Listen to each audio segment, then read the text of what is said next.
Good afternoon, locked-in fans. This is Beatle Bailey with my 412. We are here with the head coach of the Carolina Cobras, Joshua Resignalo. Semper Fi, Coach. Hoorah, man. Hope all's been well. Good. Been well here, too. I got a busy weekend or coming up, I guess. Week 4 in the NAL matchups got the New Jersey Flight with the Carolina Cobras. New Jersey coming in at 0-3, and you guys, Cobras, are 1-1. Your scores for the first week was 45, the Cobras, and the Flight 42. You had a bye on the second week, and then on the third week, you had the Empire come in with a pretty big, awesome, offense, and you lost that one 86-58. Do you feel the loss defense? I was at the game there, I guess, with Joe Powell, had an effect on your defense towards the end of the Flight game and against Empire last week? Yeah, I think a little bit. I think overall, like the communication in itself, with Joe making the calls and, relaying that information and coaching guys up and getting them in the right position and getting guys right in the right calls, based on when the calls coming in and whatnot. That had a little bit to do with it, but a lot of it was just communication, just across the board. Yeah, I can understand the first game of the season. Yeah, you got a lot of time to prepare, but not a lot of game action, right? Absolutely, and I take a lot of that, on mine, owning that as the team because, I've made it a big deal about the game, and every game's the same, but you can't take away from the, going into Albany, having the opportunity to, be the team to beat them, to get, you get that given their first loss. So, I put a lot of pressure on them, and so I take a lot of fault at some of that stuff too. Maybe I put a little bit too much pressure on them.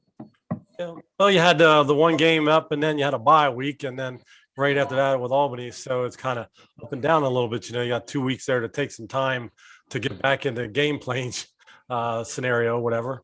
Oh, for sure. Offensively, yeah, I really feel within everything we're doing, we can't be stopped. We're the only ones that stop ourselves. And the same thing showed in Albany. We had 2 fumble snaps. The quarterback dropped the ball one time. And the 4th turnover was an illegal defense call. That was pretty irrelevant at the end anyway. But you take away those 2 fumbled snaps from the center, and, we got a different ball game. Whether we stop them or not, it's going all the way to the end. Kendrick Ing still had 5 touchdowns.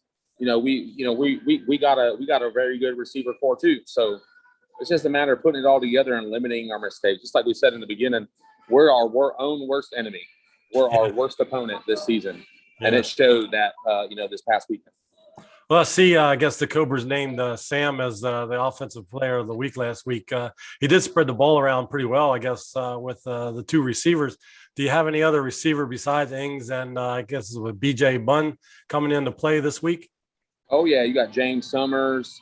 We're finalizing some things of who's going to be playing, but on our roster as a whole, we got Trey Long, Adam Smith, Theron Lewis, those type guys, and just determining the best matchup. It depends on first game we went with 5 receivers.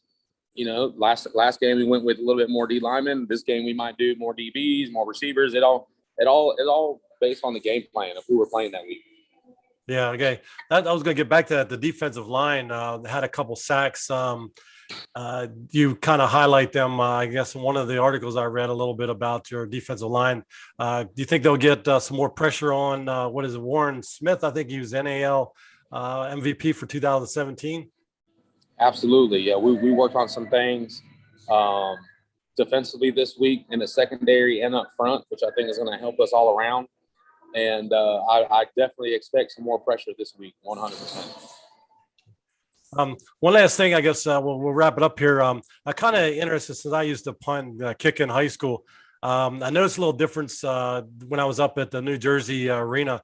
They didn't have any nets there, but you guys did catch, I guess, a ball off of the bar for, I guess, I guess went back to you guys to set up for another touchdown.